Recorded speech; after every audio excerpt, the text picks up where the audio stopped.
안녕하세요. 이렇게 글을 적으면서도 정말 우라통이 터져 미칠 것만 같습니다.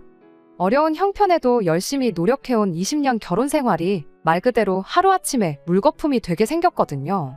장남이 최고라고 여기던 시어머니도 장남인 아주버님도 모두 문제지만 사실 가장 큰 문제는 다른 사람이 아니고 저희 남편이에요. 그렇다 보니 어디 가서 푸념도 못하겠고 더더욱이 미치고 팔딱 뛸 노릇이네요. 남편과는 1년에 연애 후 결혼을 했습니다. 중매로 팔려나가듯 결혼하는 것보다야 연애 결혼이 훨씬 낫다고 생각했죠.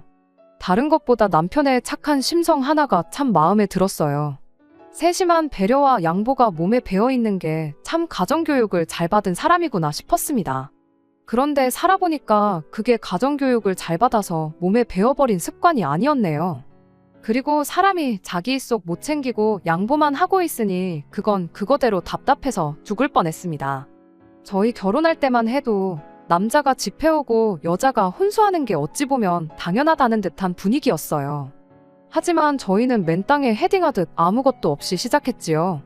연애하는 동안 남편이 금전적으로 허덕이고 있다는 느낌은 없지 않아 있었지만 저희 집 또한 넉넉한 형편이 아니었다 보니 그 부분에 대해서는 크게 신경 쓰지도 않았고 문제 삼지도 않았습니다. 아직도 시댁에 처음 인사드리러 갔을 때가 마치 어제 일처럼 선명하게 기억이 납니다. 시어머니고 시아버지고 처음부터 저를 탐탁치 않아 하는 눈치였어요. 아들이 결혼할 사람을 인사시키는데 어떻게 그렇게 차가운 눈빛으로 사람을 쳐다볼 수 있는지 싶었습니다. 게다가 저희한테 했던 첫마디가 결혼을 한다고 한들 당신들 주머니에서 너희들한테 땡전 한 푼 도와줄 일은 없으니까 그렇게 알라고 시작부터 못을 박았고요. 말씀드렸다시피 저희 집도 형편이 넉넉한 편은 아니었거든요. 시댁 또한 그렇게 여유 있어 보이는 환경은 아니었기에 이렇게 된 마당에 그냥 남편과 둘이서 힘으로만 결혼을 하기로 정했지요. 월급을 많이 받는 편은 아니었으나 둘 다 직장이 있었다 보니 어떻게든 되겠지 싶은 생각이었습니다. 그런데 며칠이 더 지나서 남편이 사실 자기한테는 모아놓은 돈이 하나도 없다는 사실을 말해왔어요. 그리고 그때 왜 남편이 이날이 때껏 모아놓은 돈이 단돈 100원도 없었는지, 그리고 처음 인사드리러 갔을 때 시부모님이 저를 두고 그런 반응을 보였는지 그 이유를 알게 되었습니다. 처음에는 그저 당신 아들에 비하면 제가 한참 모자란다거나 저희 집이 형편이 어렵다는 이유로 결혼을 반대하는 줄로만 알았거든요. 그런데 그게 아니었어요. 남편 때문에 그랬던 건 맞았지만 이유는 전혀 달랐습니다. 당시 남편이 벌어가지고 오는 돈이 곧 시댁의 생활비나 마찬가지였던 상황이었던 거예요. 시모 입장에서는 난데없이 어디서 굴러들어온 제가 집에 기둥을 뽑아가는 그런 느낌이었던 거죠. 결혼 비용이고 뭐고 싹 다 아무것도 해줄 생각 없다고 못을 박았던 것이 사실은 집안 형편상 진짜 아무것도 못 해준다는 이유도 있었지만 집안 기둥 뽑아가지 못하게 제가 제 발로 떨어져 나가게 만들려고 그랬던 이유도 있었던 겁니다. 아마 어머니가 우리 결혼을 반대하는 데에는 그 이유가 가장 크지 않겠냐고 말을 하더라고요. 그런데 뭔가 이상하다는 생각이 들었습니다. 남편 위로 형이 한 명 있는 건 연애하면서도 알고 있었어요. 이따금씩 형님은 나랑 다르게 공부도 잘해서 인류대학을 나왔다느니 하는 이야기를 몇 번 했었거든요. 보통 집안 생활비를 책임진다 하면 당연히 장남이 그것도 집안 지원 받아서 인류대학까지 졸업한 아주버님이 하는 게 맞는 거 보통 아닌가 싶었죠. 그런데 어찌하여 둘째인데다가 집안 지원도 하나 못 받아 대학 문턱도 못 밟아본 남편이 시댁에서 기둥 노릇을 하고 있는지 싶었습니다. 숨길 이유도 없다고 생각한 건지 남편은 바로 자초지종을 이야기해줬어요. 아주버님은 대학 나온 뒤로 창업을 위해서 또 이것저것 배우고 다니고 있다고요. 말인즉슨 졸업 이후로 직장은 따로 없다는 소리나 마찬가지였죠. 집안 분위기가 장남을 최고로 여기는 집이었다는 건 말할 것도 없고 말이죠. 시댁이 지금도 여유로운 편은 아니지만 예전에는 상황이 더 안 좋았다고 하더라고요. 그래도 장남이라고 집안의 모든 자원은 어려서부터 첫째인 아주버님 차지였답니다. 남편이 부모님 돈으로 배운 게 딱 하나 있는데 그건 운전면허였다고 해요. 고등학교 졸업하고 일자리 구하는데 운전면허가 있으면 선택의 폭이 넓어진다 하여 그것만큼은 도와주셨다고 해요. 아주버님은 사수 끝에 서울에 있는 대학교에 들어가게 되었고 바로 군대를 갔다고 하대요. 남편도 바로 군대에 가고 싶어 했으나 시댁에서는 아주버님이 서울에서 체류할 생활비와 학비를 조금이나마 모아둬야 한다는 이유로 반대했답니다. 그때 시부모님 지원으로 면허를 따게 되었다 하고요. 그때 처음 시작한 운전으로 평생을 먹고 살게 되었다는 게 조금 아이러니하기는 합니다. 아무튼 남편은 학교를 졸업하자마자 바로 사회생활을 시작하게 되었습니다. 버는 돈은 족족이 아주버님의 편안한 학교 생활을 위한 저금이 되었다 하고요. 워낙에 장남이 귀한 집이었다 보니 둘째인 남편이 번 돈이 전부 아주버님 주머니로 들어갔던 겁니다. 남편은 덤덤하게 이야기를 꺼냈지만 제3자인 저로서는 도무지 이해가 가지 않았습니다. 4살 터울 동생이 형 뒷바라지를 해준다는 게 저로서는 도무지 이해가 가지 않았거든요. 그렇다고 아주버님이 그렇게 남편이 피땀 흘려 벌어다준 돈으로 성공을 한 것도 아니에요. 적당히 대학 나왔으면 좋은데 취직하면 되는 거지. 자기는 남 밑에서 일할 사람이 아니라며 졸업 후에는 자본금이라고 땡전 한 푼 없으면서 사업을 하겠다고 그렇게 노래를 불렀답니다. 특허 하나만 내면 평생을 먹고 산다니 어쩐다니 하면서 그렇게 투자자를 찾아다녔다나요. 이미 한참 세월이 지나 저희가 결혼을 하겠다고 시댁에 인사를 하러 갔을 때도 아주버님은 따로 벌이가 없던 상황이었던 거예요. 그쯤 하면 시댁에서 장남에 투자한 게 실패였다는 걸 인정했을 법도 한데 우리 장남은 장차 큰일을 할 사람이라며 감싸주고 계속해서 남편이 돈을 벌어오는 족족이 아주버님한테 투자를 했던 겁니다. 그러니 남편이 저랑 결혼을 본격적으로 준비하기 시작했을 때 모아놓은 돈이 한 푼도 없었던 거고요. 당장 제가 모아놓은 돈 얼마가 전부긴 했는데 그렇다고 해서 엄청 대단한 액수도 아니었다 보니 이왕 이렇게 된 거 둘이 열심히 한번 살아보자고 했습니다. 하지만 다른 건 몰라도 결혼하고 나서도 시댁 기둥 노릇하고 사는 건 용납할 수 없다고 못을 박았어요. 나랑 결혼하고 싶으면 시댁에 더 이상 생활비를 주는 건 용납할 수 없다고 남편한테 확실하게 말을 했습니다. 남편은 대답을 회피하는 느낌이긴 했지만 결국엔 그렇게 하겠다고 했고요. 주변에서는 이런 남편과 결혼하겠다고 드는 제가 이해가 가지 않는다는 눈치였습니다. 그때는 몰랐는데 지금 시간을 돌려서 과거로 돌아갈 수만 있다면 저부터가 저를 말렸을 것 같아요. 하지만 그때는 남편에게 갖고 있는 신뢰가 컸어요. 제 앞에서 싫은 티를 내긴 했지만 결국엔 시댁에다가 자기가 결혼하고 나면 더 이상 그 어떤 금전적인 지원을 해줄 수 없다는 말도 단호하게 해냈고요. 당장은 조금 부족할지언정 책임감 있고 심성 고운 이 사람, 할 때는 하는 이 사람하고 함께라면 앞으로 행복하게 살 수 있을 거라는 생각을 갖게 되었죠. 물론 그 때문에 시댁에서는 저희의 결혼을 더더욱 거세게 반대하기 시작했어요. 그때 남편이 좀 충격을 받은 듯 싶었습니다. 자기가 장래 희망이 따로 없었다 보니 평생 아주버님하고 차별받으며 살아온 걸 가지고 시부모님을 원망했던 적이 단 한 번도 없었답니다.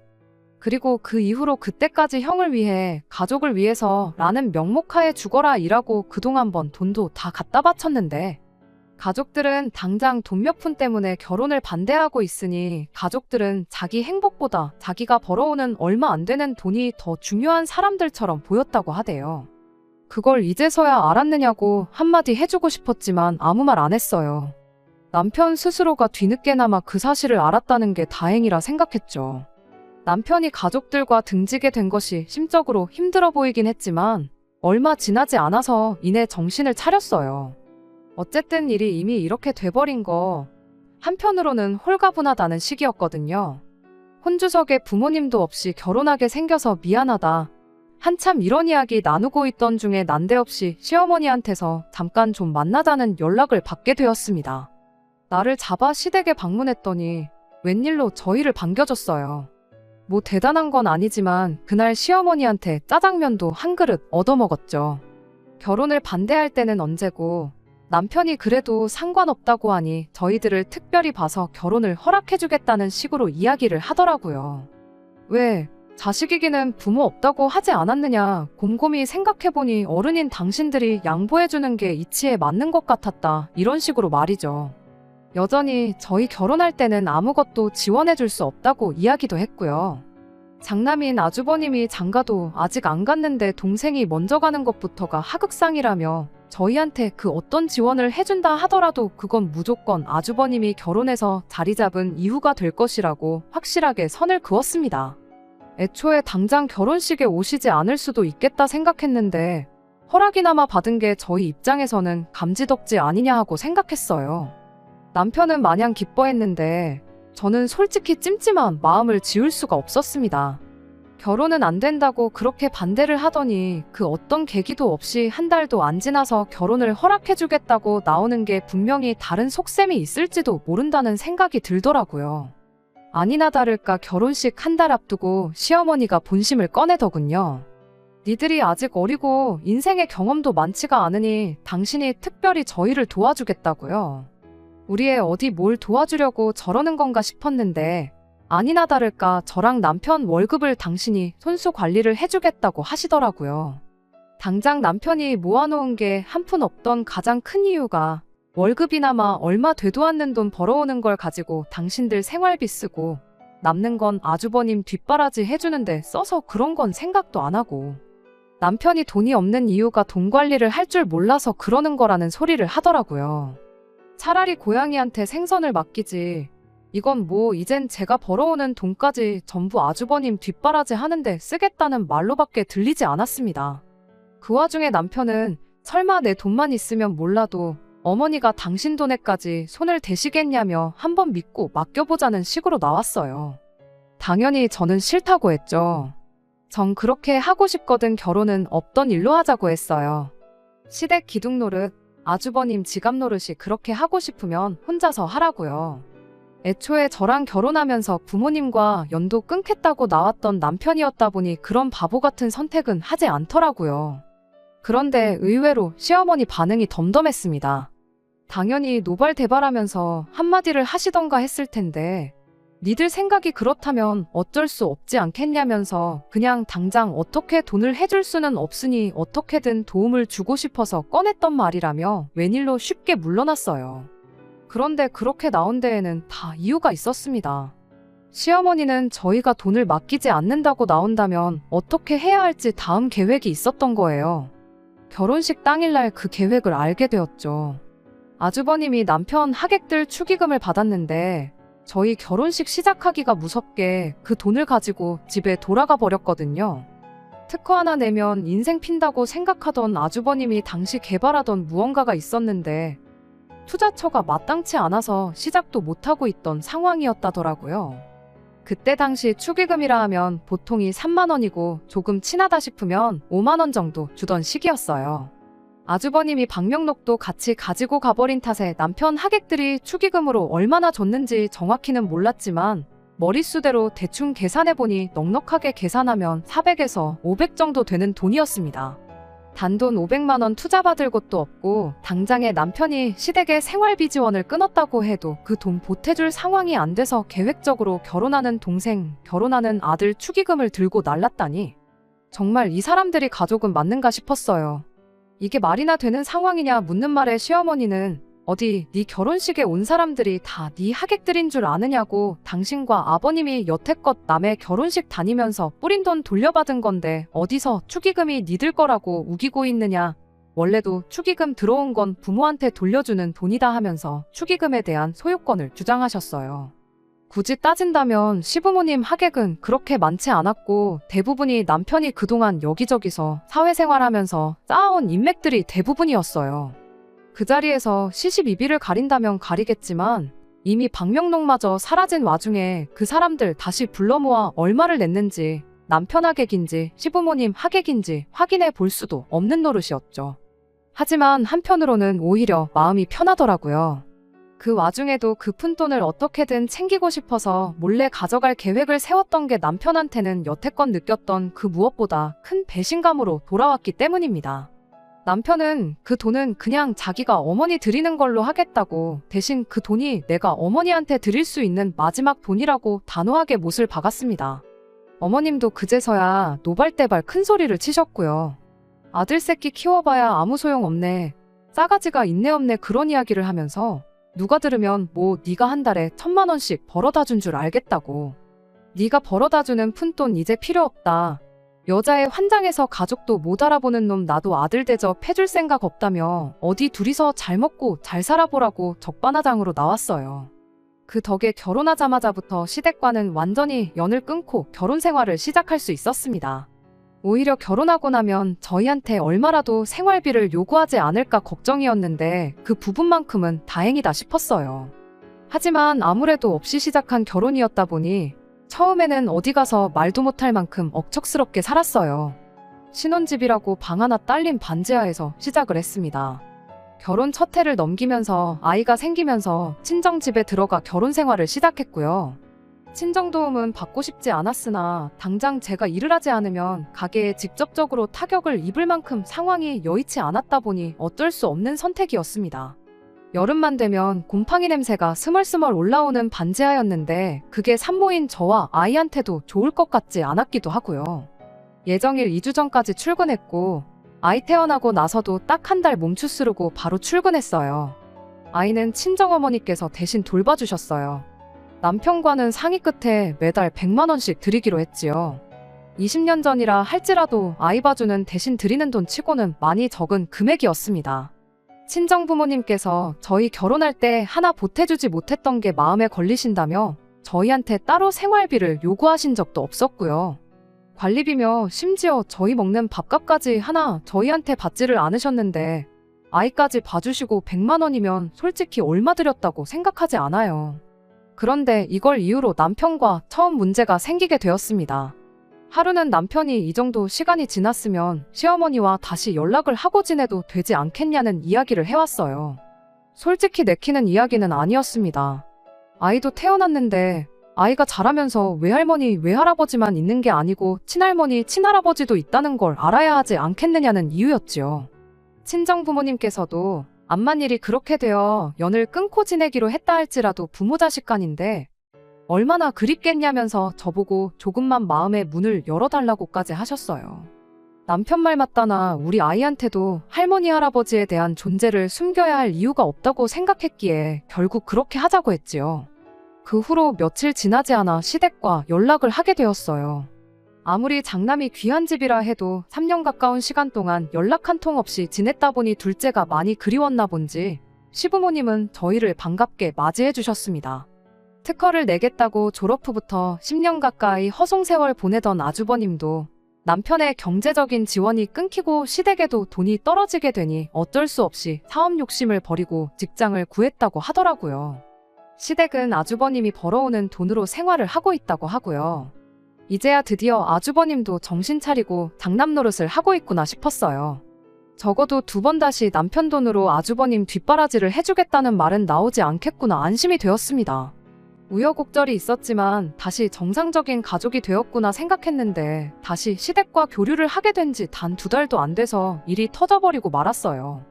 하루는 정말 뜬금없이 시어머니가 저에게 전화를 걸어와서는 친정에는 그렇게 돈을 퍼다 주면서 시댁은 나 몰라라 하면 안 된다. 양가를 똑같이 챙겨야지 사람이 그러는 거 아니다 하면서 역정을 내기 시작했어요. 분위기를 보아하니 남편이 시어머니한테 저희가 친정에 매달 100만 원을 드리고 있다는 이야기를 했다는 걸 단번에 알 수 있었습니다. 하지만 돈을 드리고 있다는 이야기만 한 것 같아 보였고 정작 왜 돈을 드리고 있는지 중요한 건 빼먹은 것 같아서 제가 시어머니한테 설명을 드렸어요. 저희가 친정집에 살면서 친정어머니가 아이를 매일같이 돌봐주시고 계시니 드리고 있을 뿐이라고요. 그랬더니 시어머니가 저한테 한다는 소리가 그럼 친정에서 나와서 시댁에 들어와 살면 되는 거 아니냐는 소리를 하시더군요. 애초에 남편 처가살이를 시키는 것부터가 잘못된 거라며 우리 아들이 그 집에서 얼마나 눈치를 보겠냐고 하면서 말이죠. 남편도 그때가 돼서야 하는 말이 솔직히 장인 장모님 눈치도 보이고 불편하다는 식으로 이야기를 했어요. 친정부모님이 남편한테 따로 눈치를 주거나 불편하게 하신 적은 제가 볼 땐 없었지만 그런 느낌을 받는 거야 상대적인 거니 그럴 수도 있겠다 생각을 했습니다. 다만 그렇다고 해서 제가 시댁에 가서 살면서 시부모님께 돈을 드리고 시집살이 하면서 눈치를 봐야 할 이유는 되지 않는다 생각했죠. 그래서 고민 끝에 친정집에서 나오기로 했습니다. 시댁에 들어가서 살기로 한 건 아니었고 아예 독립을 하기로 했지요. 그래도 친정집에 들어와 살면서 모은 돈이 상당했다 보니 이참에 그냥 따로 나와 사는 게 나중 가서 이야기도 안 나오겠구나 싶었어요. 시댁과 친정 딱 중간 위치쯤에 전세를 구해 이사를 나갔고 아이는 시어머니와 친정어머니가 번갈아 가면서 저희 집에 직접 오셔서 아이를 봐주는 걸로 했어요. 시어머니도 같이 아이를 돌봐주시게 되면서 친정에 드리던 100만 원을 반으로 쪼개 시댁에 드리기로 했고요. 그런데 막상 그렇게 하기로 하고 반년도 안 돼서 시어머니가 내가 고작 50만 원 받자고 이 고생을 해야겠느냐며 말을 바꾸더군요. 당연히 저희를 위해 아무것도 하지 않는 시어머니께 저희가 굳이 돈까지 드릴 이유는 없겠다 싶었어요. 그렇게 반년 정도 매달 드렸던 50만 원을 끊으니 시어머니는 또 저희 보고 욕심이 사납다는 욕을 하시면서 부모한테 주는 돈이 아깝냐고 역정을 내시더군요. 그리고 이번엔 시어머니가 저희한테 먼저 연을 끊자는 소리를 해왔습니다. 부모도 몰라보는 것들하고는 2번 다시 상종을 말았어야 했는데 기회를 줬음에도 불구하고 변한 게 하나도 없다는 소리를 하면서 말이죠. 남편도 시어머니가 저렇게 나오는데 편을 들어줄 수가 없었는지 아무 말 없었습니다. 그렇게 시댁과는 또다시 연을 끊게 되었어요. 결국엔 굳이 저희 집까지 오며 가며 하면서 아이를 돌봐주셔야 했던 친정어머니만 더 힘들게 되셨지요. 세월이 흘러 아이가 어느 정도 크고부터는 친정어머니도 매일같이 고생하실 필요가 없어졌기에 그나마도 드리고 있던 돈을 끊었습니다. 남편이 또 어떻게 나올지 몰랐기도 싶었고 세월이 흐른 만큼 남편과 제 수입도 늘었던 만큼 당시 돈 모으는데 속도가 많이 붙었던 상황이었거든요. 그렇게 무일푼으로 시작한 결혼생활 20년 만에 저희는 저희 이름으로 아파트 하나를 매매하게 되었어요. 저희 집이 생겼을 때 그간 열심히 살아온 모든 걸 보상받는 기분이었고 너무 행복했습니다. 인생에 있어서 큰 숙제를 끝낸 기분이었고 이제 저희 인생에 남은 건 우리 아이 대학 보내고 자리 잡을 때까지 도와주는 거 그리고 저희 노후 자금 모으는 일뿐이겠거니 싶었습니다. 그런데 남편한테는 남아있는 숙제가 그것 말고도 하나 더 있었다는 사실을 알게 되었네요. 20년 동안 악착같이 모았으면 됐지. 이제는 나도 내 가족을 챙기면서 살고 싶다며 매달 시댁에 200만 원씩은 드려야겠다는 소리를 해왔으니 말이죠. 당최 시부모님이 당신을 위해 해준 게 뭐가 있길래 그렇게 효도를 못해서 안달이냐고 저도 이번만큼은 그냥 넘어가지 않았어요. 아이 대학 공부는 어떻게 시킬 거며 우리 노후 자금은 또 어떻게 할 거냐 따졌더니 자기도 대학 안 나오고 이만큼 먹고 살지 않냐. 세상이 많이 변했다. 요즘 세상의 대학은 선택이지 필수가 아니라는 소리를 하더군요. 당신이 나랑 결혼 안 했으면 이만큼 돈이나 모았을 줄 아느냐. 그때부터 지금까지 시부모님이며 아주버님 지갑 노릇이나 하면서 살고 있었을 거다. 잔인하게 한마디 해줬습니다. 자꾸 그동안 못해온 자식돌이 찾지 말고 현실을 좀 보라는 취지였어요. 그런데 그 와중에 남편은 또 자기 가족들을 찾더라고요. 형님이 아직도 결혼도 안 하고 부모님 모시고 살고 있는 거 모르냐. 너랑 결혼 안 했어도 형님이 직장을 구해 알아서 장남 노릇을 했었을 거다 하면서요. 기껏 시댁 호구 노릇 탈출시켜줬더니 저한테 한다는 소리가 저런 말이라니 정말 어이가 없어서 말도 안 나왔습니다. 남편한테는 나는 이제 와서 시댁에 다시 잘해주고 싶지도 않고 그렇게 큰 돈을 매달 퍼주고 싶은 생각도 없으니 당신 알아서 하라고 했습니다. 단지 우리 아이 미래를 대비해주기 위해 모으는 돈, 생활비 절반, 그리고 노후 자금으로 저축하는 돈 이렇게만 내라고 했어요. 나머지 당신 돈에 대해서는 1,000원짜리 한 장도 탐내지 않을 테니 시댁에 퍼주든 마음대로 하라고요. 아주버님이 부모님을 모셔야 한다는 책임감에 결혼을 안 했다고 생각하지는 않습니다. 지난 세월 동안 결혼할 상대가 생겼었다고 해도 저런 시부모를 모시고 평생을 살아야 한다는 걸 깨닫고 도망간 여자들이 한둘이 아닐 거라는 생각밖에 안 들어요. 철들 무렵부터 집에 퍼주는 걸 당연히 살았다 보니 뭐가 똥이고 뭐가 된장인지 구분도 못하는 사람을 여지껏 심성이 착한 사람이라고 착각한 제 잘못이기도 하겠지요. 평생을 아주버님한테 다 빼앗긴 거나 마찬가지인데 아무리 가족이 최고라고 한들 저렇게까지 하고 싶은 건가 싶네요. 20년 동안 부모와 소원하고 지낸 게 내 탓이라는 듯 생각하는 것 같은데 그럼 애초에 반대하는 결혼을 왜 한 건지 싶고 여지껏 열심히 살아온 게 물거품이 돼버린 것 같아 그저 요즘은 하루하루가 심란할 뿐입니다. 어떻게 남편한테 정신 차리라고 따끔하게 해줄 말 한마디 없을까요?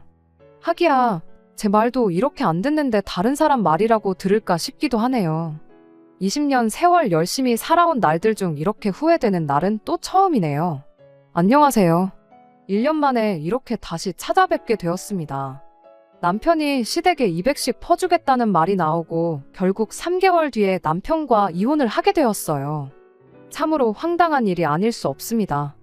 남편이 하루는 시댁에 다녀오더니 저한테 달마다 200 주는 일은 없던 걸로 하겠다는 말을 꺼내왔었어요. 그렇게 퍼주고 싶다던 사람이 왜 갑자기 마음이 변한 걸까? 또 시댁에서 시부모님한테 대여서 온 건 아닐까 싶었는데 그게 아니고 저한테 거래를 하나 하자고 하더라고요. 알고 보니 자기 돈으로 200씩 주는 건 부담스러웠나 보더라고요. 그도 그럴게 생활비랑 저축하는 돈 저한테 보내주고 시댁에 200씩 퍼주게 되면 자기 손에 남아떨어지는 게 하나 없으니 그렇게 하기는 싫었던 거예요. 대신 저한테 말하길 집으로 대출을 받아서 1억을 일시불로 시댁에 주면 어떻겠냐고 하더라고요. 일시불 1억이 어디서 나온 돈인가 했더니 사업 타령하던 아주버님이 정신 못 차리고 또 호구 동생을 꼬드긴 거였어요. 그놈의 특허 타령은 20년이 지나서도 여전하더군요. 남편이 시댁에 찾아가 이제는 효도하고 싶다는 말을 꺼냈을 때 아주버님이 그 타이밍을 놓치지 않고 남편에게 자기가 기가 막힌 사업 아이템이 있는데 차라리 거기에 투자를 해보는 건 어떻냐고 제안을 했다네요. 이건 출시만 하면 대박이 날 수밖에 없는 특허다. 똑똑한 형님이 그렇게 말했으니 실패할 걱정은 할 필요도 없다면서 일단 성공만 하면 투자금 1억 회수하는 건 시간 문제니 저한테도 투자할 기회를 준다는 식으로 선심 쓰듯 말을 꺼내더라고요. 형님이 대박만 내면 시부모님 노후 걱정은 물론이고 앞으로 우리들 나아가선 우리 아이까지 평생 떵떵거리면서 먹고 살 만큼 부자가 될 거라나요. 남편 딴에는 매달 200만 원 드리고 자기가 허덕이면서 사는 것보단 제 돈 절반이라도 좋으니 같이 투자를 하고 싶었던 거예요. 대충 계산해봐도 앞으로 남은 평생 매달 200씩 드리는 것보다 50개월치 미리 드렸다고 생각하는 게 남편한테는 100배 1000배 더 좋은 상황이었던 거죠. 우리가 집 산 지 얼마나 되었다고 그런 큰돈이 있겠냐고 따지니 남편이 집을 담보로 대출을 받자는 말도 없는 소리를 해왔고요. 결국 끝까지 거절했더니 남편은 그럼 이혼해서 재산 분할이라도 받아야겠다는 소리를 하더군요. 반협박성으로 한 말이었겠지만 그때 문득 이런 생각이 들더군요. 아주버님이 말한 대로 정말 성공을 하던지 말던지 간에 이런 일이 앞으로도 몇 번씩은 더 있지 않겠나 하는 생각이요. 평생을 호구로 살아온 사람이니만큼 부모님께 퍼주고 아주버님께 뜯기고 살지 않으면 적성이 풀리지 않는 사람인데 그걸 제가 어떻게 고치나 싶었어요.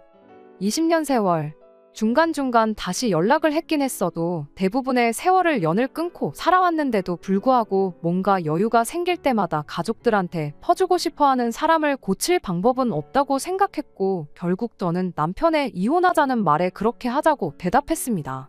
평생을 노력해서 갖게 된 내 집을 정리하고 싶은 마음은 없었다 보니 친정 부모님 집을 팔아서 재산 분할을 해주고 이혼을 했고 친정 부모님은 저희 집에서 같이 살기로 했어요. 그렇게 20년 결혼 생활을 허무하게 정리하게 되었습니다만 결과적으로는 잘 된 일이라 생각합니다. 얼마 전에 남편이 제 말을 들을 걸 그랬다며 연락을 해왔거든요. 아주버님이 남편 돈이며 시부모님 돈까지 털어먹고 잠수를 타버렸대요. 지난 20년 동안 자기가 부모님을 모셨으니 이젠 네가 모실 차례 아니겠냐 하고요. 누구 돈으로 공부하고 대학까지 졸업했는지는 아주버님한테는 중요한 게 아니었나 봅니다. 그간 사업하고 싶었는데 동생이 부모에 대한 지원을 끊는 바람에 자기가 부모님을 책임져야 했던 게 억울했다네요. 그래서 이번 기회에 시부모님 집담보로 대출받고 동생 이혼시켜서 재산분할 받아온 돈을 빼돌려 자기 자유를 찾으러 간 거예요. 남편은 이제 부모님도 그렇고 자기도 그렇고 오갈 곳이 없어졌다고 제발 그간 살아온 정을 봐서라도 자기를 다시 받아달라고 자기 좀 살려달라는 연락을 해온 거고요. 싫다고 거절했더니 그 와중에도 그럼 자기는 괜찮으니까 자기 부모님 머물 방 한 칸만 내달라는 소리를 하고 있더라고요. 당신 부모님이 아니라 당신만 혼자 돌아오겠다고 해도 싫다고 확실하게 거절해주고 남편과의 20년 인연의 종지부를 끊었습니다. 여태 살아온 정이 있으니 걱정이 안 된다면 거짓말이겠지만 그런 남편 다시 받아줬다간 제가 제 명에 못 살 것 같아 확실하게 마무리를 지었어요.